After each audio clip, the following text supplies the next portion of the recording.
How many times did we say the Mets have their backs against the wall, they have to win it? You put your heart and soul and everything you have into these games. At the end of that ball game, we were so drained, I couldn't breathe. The crowd is roaring. Ventura is waiting. A fly ball to deep right field, and that's going to win it! And it's a grand slam home run! It's a grand slam home run! There is another day, there will be game 6!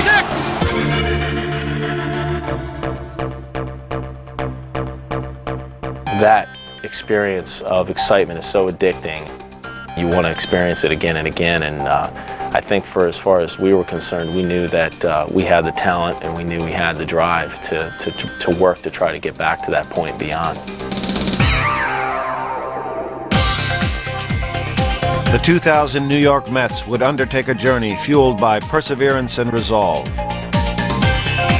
A single-minded quest to bring a World Series title home to their faithful fans. And a line drive, left field, Collier going back. That's a gunner, Mets win! Caught by Ventura. What a play! Peyton makes the catch! He caught the darn thing! Welcome to New York. Welcome to New York. And a line drive, right field, 3 over. Can't get it, Mets win! Quick in a drive, deep down the left field line. Toward the corner. It's out of here! Out of here! Mike Piazza with a 3-run homer. The Mets have the 10-run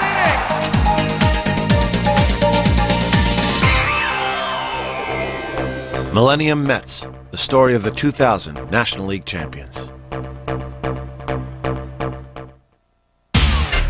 Shea Stadium was silent for the Mets' home opener in 2000, for they were the home team of record in an historic season opener in Tokyo, Japan. It was the first time in Major League history that regular season games would be played outside North America, with the Mets and Chicago Cubs sharing the honors.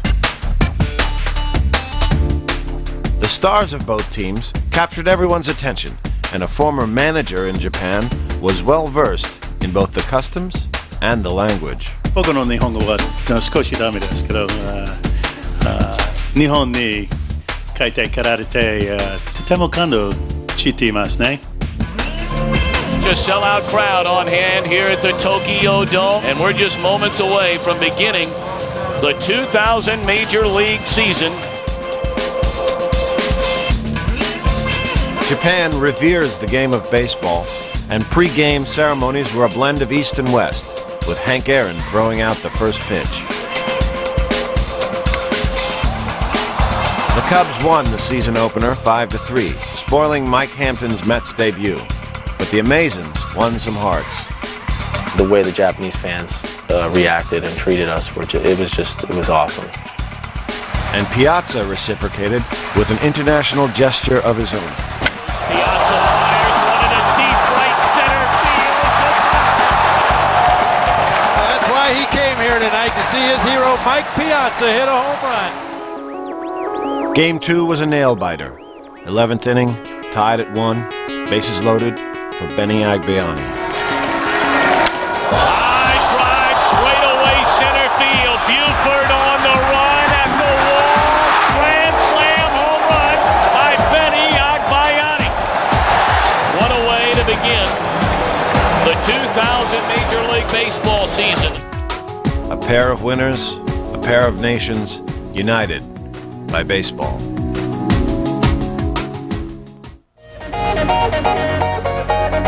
Back from Japan, the Mets seemed to suffer from extended jet lag and floundered below 500. But in mid-April, Milwaukee came to town, and suddenly, everything seemed to come together. Batted in for Alfonso, the 7th hit for New York. Oh, now the Mets have something cooking here. In Gotham this night, the Batman was Robin. And he's going to have another one here. Forget it, folks. It's a grand slam for Robin Ventura. With his 14th career Grand Slam, Robin is 9th all-time and tied for the most of any active player. The following day, Rick Reed played a strong hand in New York's third straight victory.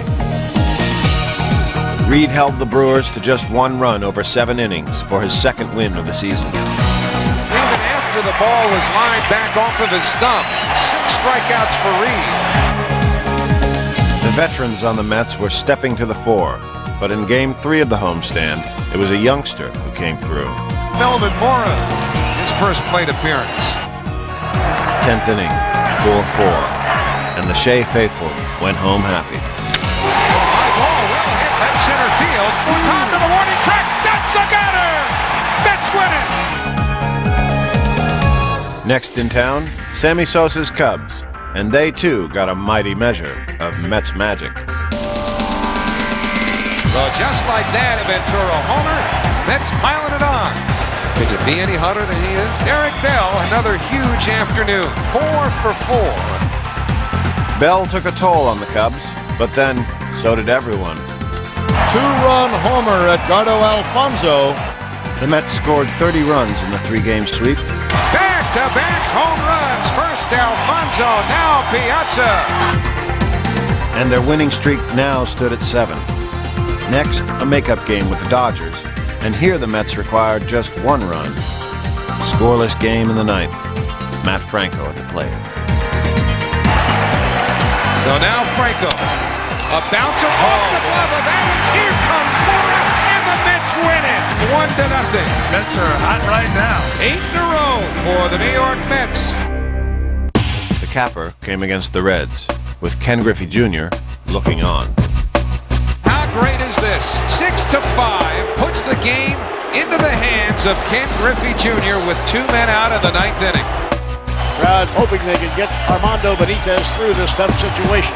That's trying to win their 9th game in a row. It'll be a payoff pitch. Put it in the books.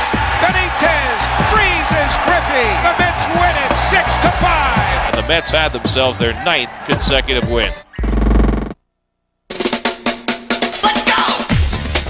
It was quickly becoming apparent that the Mets were capable of producing a new hero every night.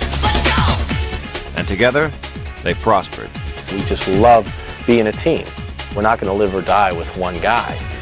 A lot of different guys coming in, a lot of guys contributing, and I think that's been one of the strengths of this organization. Early in the season, Derek Bell was an inspirational force. You can't do it any better than Derek Bell. Derek Bell continues to execute. He did so in the field, and as Arizona discovered, he did so at the plate. Here's the payoff pitch. And a line drive right field. Lee over. Can't get it. Mets win. The Mets have swept the Diamondbacks. Derek Bell with another big hit. Arizona also got a triple dose of Little Mac, Joe McEwing, who had a daunting task when he faced the big unit, Randy Johnson. Chalk this encounter up to Super Joe. And the fly ball down the left field line. Gonzalez hustling over. Fair ball. Extra bases for McEwing. Again a 2-2 pitch. And this is a fair ball. Line to left. Extra base hit. Let's go! McEwing hits one deep to left field. That's a double! Joe was one of the team's many unsung heroes. Still another was backup catcher and chief cheerleader Todd Pratt, who had a grand old game in Los Angeles against the Dodgers. And a drive in the gap in left center field, and that one is going to go over the wall. Todd Pratt has just hit a grand slam home run. Big heroes, big hearts, the 2000 Mets. Of course, the biggest hero of them all was catcher Mike Piazza. For when he took the plate, heroics were no surprise. Big man digs in. Piazza, one of the real deadly clutch hitters. You're watching one of the best hitting catchers who ever played the game of baseball. What a performance by Mike Piazza. Drives one in the air to deep left field. That's gone. Most impresses me is that he's not just a big, strong hitter that hits the ball really far. He's a smart player. He understands winning baseball. He does things to win games in a small way, move guys over. This year, There's been stretches where he's just put the team on his back and been so good for so consistent amount of time that it's really given us a chance to be where we are. Never was that more evident than in June, when Piazza went on a run-producing streak that almost defied belief. Drive in the air to deep left field, looking up his hill. That ball is out of here, and it's out of here, and it's out of here. During a 15-game stretch, Mike collected 28 RBIs, hit 8 home runs, and had a .349 average. More importantly, he led the Mets to 10 wins in those 15 games. Pulled to the home base hit. Around third Mora, he's coming home. Mike Piazza for the 10th game in a row has a run batted in. The new Met record. Mike Piazza has now driven in a run in 11 consecutive games. Well, with one swing, a couple of more streaks continue. Now his hitting streak is at 17 games, and he's driven in runs at a club record 12 straight. In the next game, Mike outdid himself. After the Atlanta Braves took a seemingly commanding lead into the 8th. Defensive mistakes had put the Mets in a hole, one from which they appeared to have no chance of emerging. And the Braves have now opened up an 8-1 lead. But the amazing 10-run inning that followed would tie a franchise record. Yeah, that was, I can't explain that. It was just just an awesome moment. 3-2. And he walked another one. It's 8-5. This is unbelievable. Here it comes. Outside ball 4. Can you believe this? It is now 8-6 Atlanta. Making so much noise at Shea Stadium, you can actually feel the press box vibrate. Mulholland set. 1-2 pitch. Swinging a grounder toward the hole. Base hit into left field. McEwing scores. Here comes Mora. Mora scores. The game is tied. The game is tied. It's an 8-8 ball game. An amazing 8th inning for the New York Mets. That was one of the few times where, believe it or not, I went up there and I was thinking about, say, man, if I can get a hit here, this place is going to go nuts. I'd just as soon not give Mike Piazza another chance to keep that RBI streak alive. The pitch to Piazza. Swinging a drive deep down the left field line. Out of here! Out of here! To hit a home run, it was like the emotion just came over. I usually am a very contained person, or at least I try to stay on an even keel, but just the emotion of that ball staying fair, going out of the ballpark, that place was rocking. That place was absolutely rocking that night, and that was just, electrifying. I still just get chills when I think about it, just to feel that euphoria of adrenaline and excitement. That was awesome. That was awesome. The Mets won the game, and Piazza went on to drive in runs in 15 straight games, second most in league history.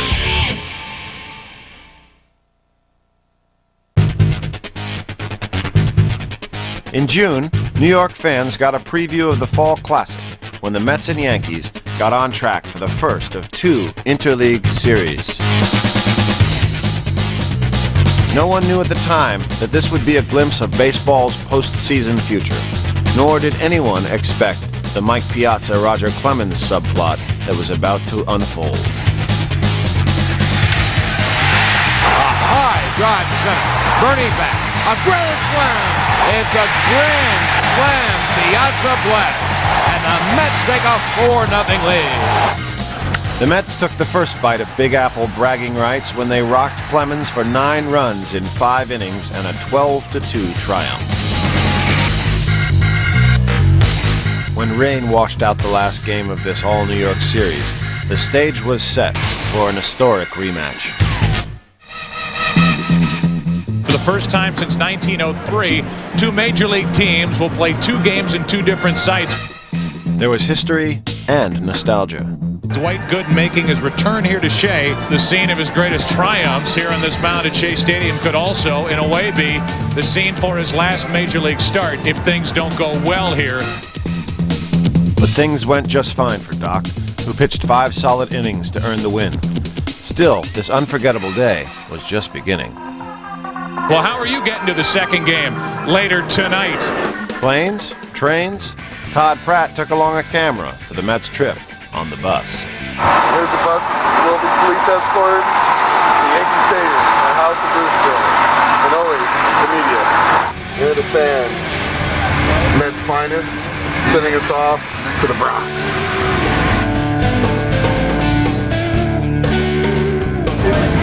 You'll never see this highway this clear. No tolls for us today. Straight through. Fast, crazy, Bronx Zoo.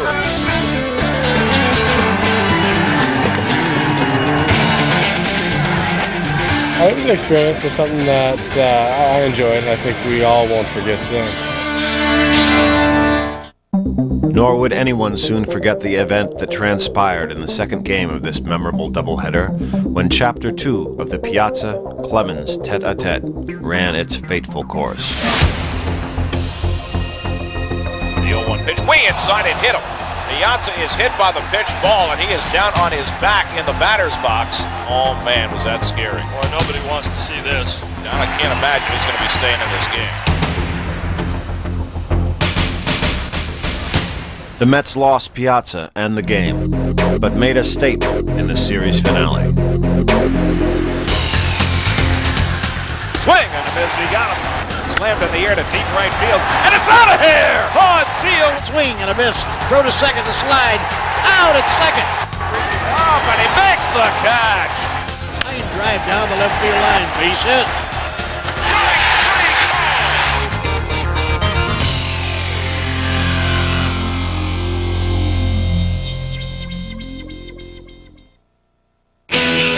All-Star gear right here, programs. At the 2000 All-Star Game in Atlanta, Edgardo Alfonso and Al Leiter represented the Mets. Piazza couldn't make the trip, but those who did had a blast. I think you already know what a big fan I am of yours. I'm so proud of you. I'm so happy that you're here. Thank you. And I think anybody deserves it more than you, man. Oh, so thank just you. God bless you, man. But it didn't take an All-Star Game for these Mets to have fun. It's something they did all season long. Oh, man. Heads up. Don't mind us. We're playing. Yeah. Don't mind us. We're playing baseball. The operative word here is play, for the Mets had found a playful groove, one that kept the team loose, even when their backs were to the wall. Well, it's a good one. Derek Bell brought a certain je ne sais quoi to the dugout. A rhythm that almost everyone picked up on. They were giving, sharing Mets, even when they weren't supposed to. Has to lay a fly ball left field, but in the yard. Agbayani will make the catch. Kent will tag. He scores, and Agbayani thought there were 3 outs. 2 runs will score. Burks is in. Agbayani gave the ball to the fan. He thought there were 3 outs. I said, don't worry about it. It's already done. Let's go out there and, you can't take that back. You just got to go out there and play your game. Watch this. He hands the ball, starts off a fan, a couple of seats away, goes 2 down, 2 down. Look at the poor kid. What? Benny and the Mets survived Agbayani's fielding faux pas, but the award for the year's funniest performance went to Robin Ventura and his rain delay portrayal of Mike Piazza at the plate. For Robin made quite a splash. It was funny because I saw Robin walking down the tunnel, and then he had my shirt on, and he had the mustache a little crooked, not as tight as I get. Didn't have enough muscle up top. It was a little bit lower, but still did a pretty good job.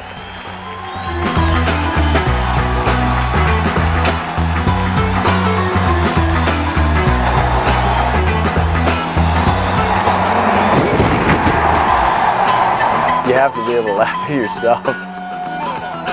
We were preparing to leave, and Robin Ventura put on the Mike Piazza outfit and ran on the field. And I told one of the guys next to him, I said, we're going to go to the World Series. The one thing that's neat about this ball club is that, we have fun. We know when to laugh, we know when to cry, we know when to give it everything we have. And that just kind of proved to me that we're going to find a way to win this thing. Oh, you mean taping this? Yeah, dude.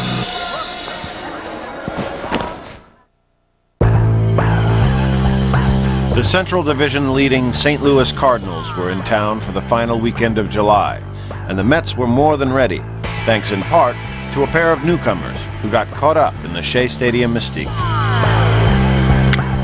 First pitch is a Met into the corner and gone! Mike Boyd, welcome to New York! How about that? First pitch! How about this? Curtain call!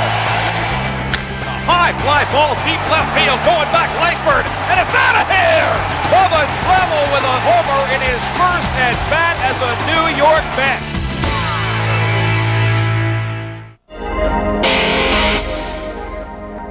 Propelled by a 3-game sweep over the Cardinals, the Mets moved into August on a mission to solidify their playoff position, and they didn't disappoint. Hamilton diving, and he's got it! They won the first 4 games of the month with some slick fielding and pitching that allowed just 6 runs in 36 innings. And the ball game is over. Goodbye, Mike Piazza, 2-run homer. How hot were the Mets in August? They won 6 straight series and 8 out of 9. Playoff atmosphere here at Shea. He strikes at the side in the 9th, and the ball game is over. Our sights are still set on the division and not necessarily just making a playoff spot. The Mets did their best to ensure a playoff spot by winning 12 out of 17 games against the top teams in the National League West. What a play by Mike Piazza. Unbelievable play. And those Wild West teams were their chief opponents for the wild card. And it's out of here. They were beating the best pitchers, too. Twice in August, they defeated Cy Young Award winner Randy Johnson. No other team beat him more than once. Piazza's got a base hit into left field. Warnick scores. Here comes Bell. But truth be told, there was a secret to this August assault. Goodbye! Home run, Bunting! He's, no question, one of the most underrated players in the game. It's amazing the fact that you have a guy who's a secret being in New York, as good as he is. No secret to Mets fans, for Alfonso had a sizzling month, leading the team in almost every offensive category. He's a very, very good player. He's played at a very high quality and a high level of play this year. Edgardo Alfonso with a 3-run homer. He hit 5 home runs and drove in 19 runs in August alone, and had 10 multi-hit games. No one Mets starting pitcher stood out during this torrid month. Fact is, they all rose to a level of excellence.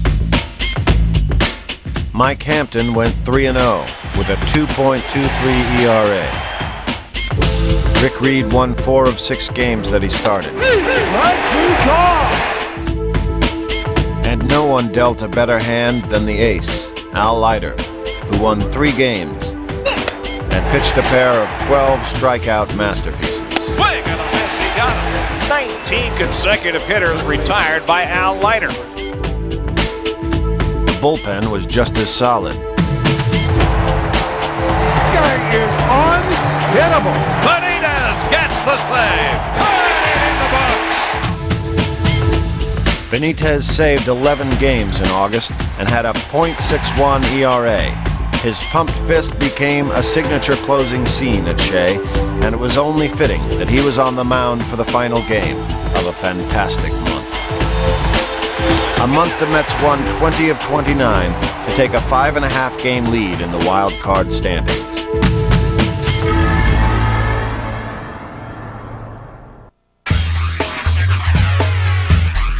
So the Mets pulled into September on the fast track, tied for first place. And although they ultimately fell just 1 game short of the division title, their resilience and determination guaranteed them a place in the playoffs. Swing and a miss, he struck him out.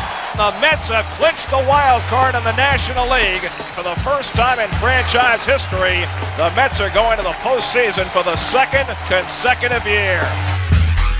So how did these Mets reach such a lofty franchise milestone? Well, it sure helped to have 45 dramatic comeback victories and a Major League high 55 wins at home.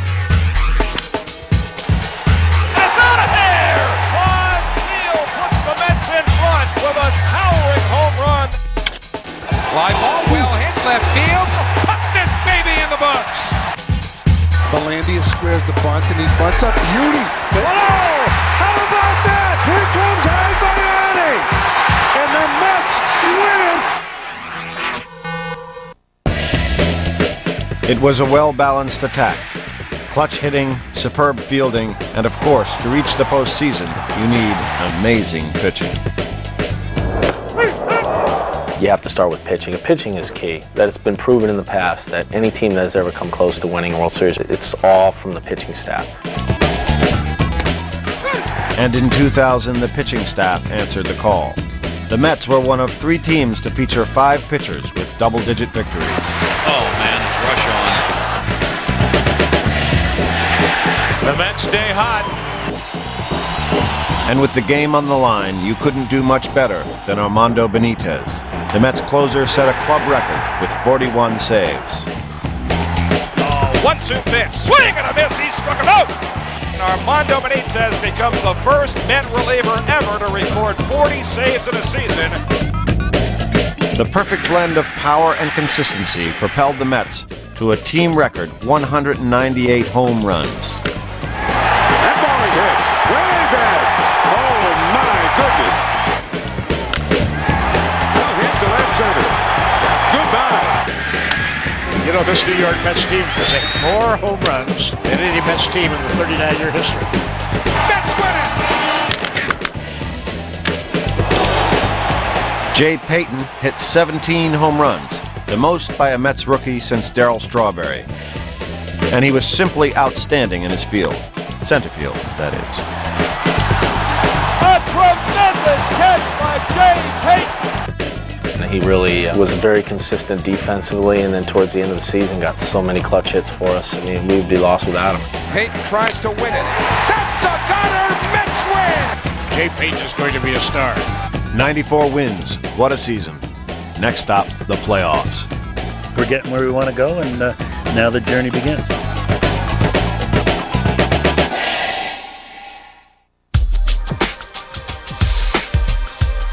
So the Mets were in the playoffs for the second straight year, looking to erase 1999's heartbreaking defeat in the championship series. The fact that they were here again was no surprise, but they would have to face the team with the best record in baseball, the San Francisco Giants, one of the best players in baseball, Barry Bonds, and the league MVP, Jeff Kent.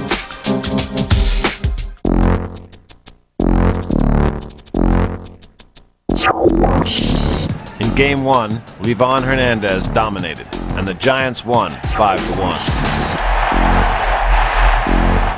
But Game 2 took a different turn when the Mets went up by 3 in the ninth. He smokes one in a deep left center field, and Edgardo Alfonso has homered in the ninth inning. And that may be the clincher. 4-1 New York. Not so, for in the bottom of the ninth, 2 men were on base for pinch hitter J.T. Snow. High fly ball right, hit to the corner, to the wall. It's gone! Oh, no! It's gone! Snow has homered, and we are tied! That would have been a perfect place for us to lay down and die, but we come back the next inning and scored a run. Line shot beats into the center field. Hamilton turning 30 feet, waves home. Here's the throw to plate to slide. Safe, and the Mets take the lead. Then John Franco and Bonds, and an image Mets fans won't soon forget. 3-2 pitch. On the inside corner, strike 3 call. The ball game is over. And the Mets have won it in a thriller in San Francisco.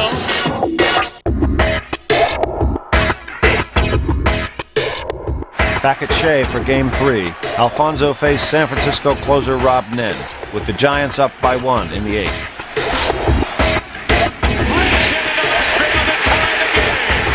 Harris around third. He comes in to score. It's a double for Alfonso, and it's 2-2 in the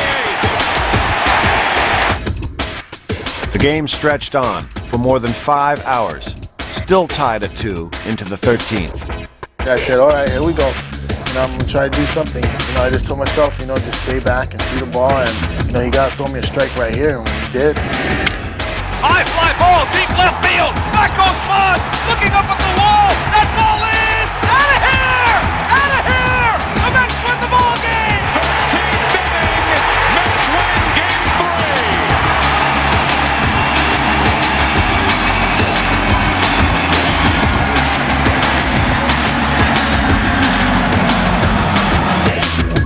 Game 4, Bobby Jones made his first ever playoff appearance. Bobby Jones definitely rose to the occasion. He pitched the best game that I've seen pitched all season. Swing and a miss, struck him out! You know, I would have never expected to throw a one-hitter by any means. And Bobby Jones has done it! A one-hit shutout! A masterpiece! It's all over, the Mets win it! It was a big lift for our club, something that we really needed. We needed to win that series right there and not go back to San Francisco.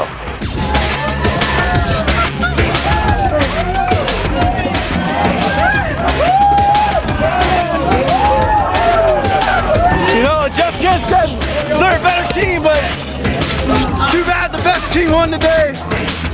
Time now to win a pennant. The St. Louis Cardinals had swept Atlanta aside, but the Mets were on fire. The one thing about the playoffs, the team that gets hot is gonna go somewhere, and that's what we were able to do. We got hot at the right time.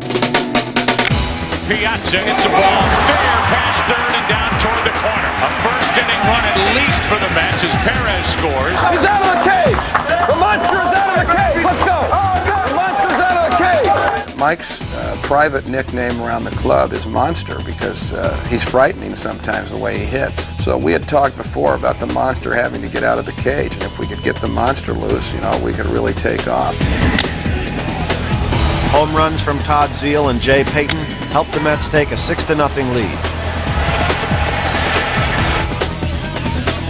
That was more than enough for Hampton, who pitched 7 innings of shutout ball to record his first victory in postseason play. He has been absolutely brilliant. In Game 2, the Mets once again flexed their muscle right from the start. Piazza with a high fly ball to deep right field. At the wall, gone! A home run for Piazza. 3-1 Mets. Tied at 3 in the 8th for Timo Perez. Line drive in the left, and there's Perez. He's on again.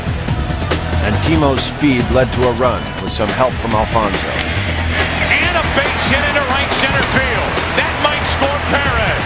Edmonds comes up throwing. Here comes Timo to the plate. Safe, and the Mets take a 4-3 8th inning lead. And Edgardo Alfonso delivers again. I don't know what it was, but every time I come to the home plate, I find somebody on base and say, here we go again. You know, you just try to be patient, wait for your pitch, and just try to hit it. Timo was amazing, tying an NLCS record with 8 runs scored in just 5 games. He also ruled the outfield, flashing leather and using his speed to track down potential hits. What a play by Perez. Timo Perez came in real strong, really sparked the lineup, and that's something we needed.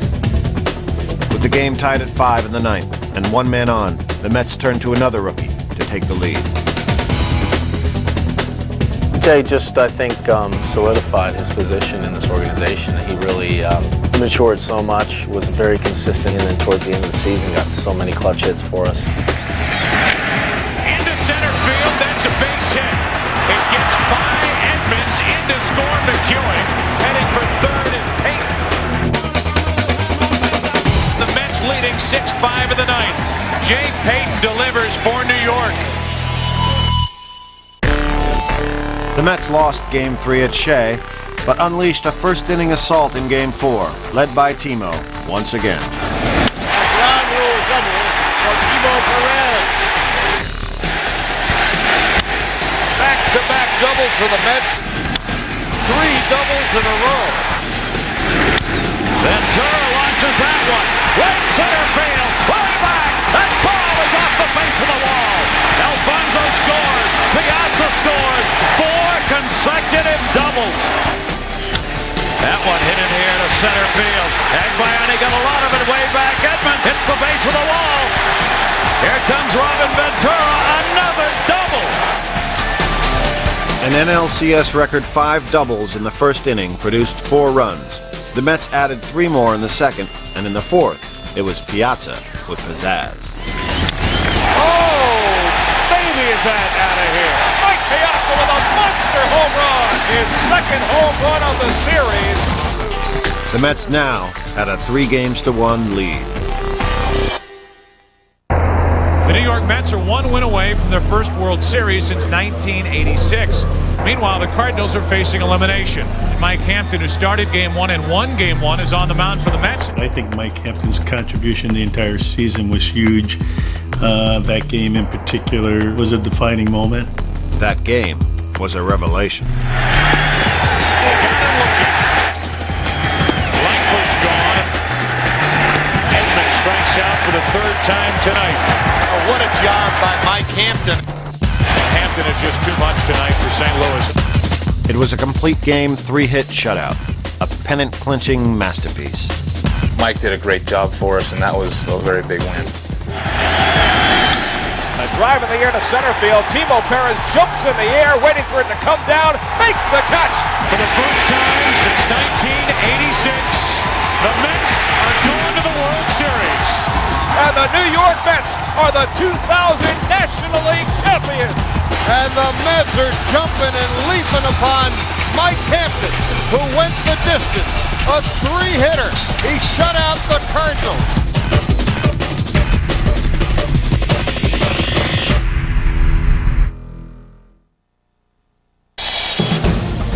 So it was on to the Fall Classic, where the Mets faced the Yankees in the first Subway Series in 44 years.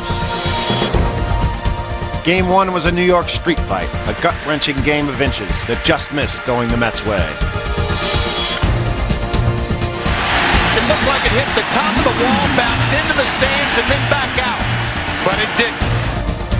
But even in defeat, the Mets stood tall and showed they would not back down from anyone. The barrel of the bat comes back at Roger Clemens, and he fires back toward Piazza, who is going down the first baseline. And when the series returned to Shea for Game 3, they gave their fans a night to remember. And Reed strikes him out. He's got 5 strikeouts in 2 innings. And Bayani's got a base hit into the gap. Zeal on the fly. Will they cut it off? They can't. Zeal's being waved home. Relay throw to Jeter. Jeter no play. Mets lead. 3 balls, 2 strikes, 2 down. Mets leading 4-2, 9th inning. Justice pops it up. If it's caught, this is a 2-1 series. Alfonso. It is. It was, unfortunately, the only game the Mets would win. But it was still an amazing season, one filled with promise and dreams for the next millennium. We really got to the World Series in a Subway Series for the first time in a long time. And I mean, that's something to be proud of. And, you know, obviously it's disappointing we didn't win, but, you know, there were a lot of successes that took place to get to where we got, and it's really something to build on for the future.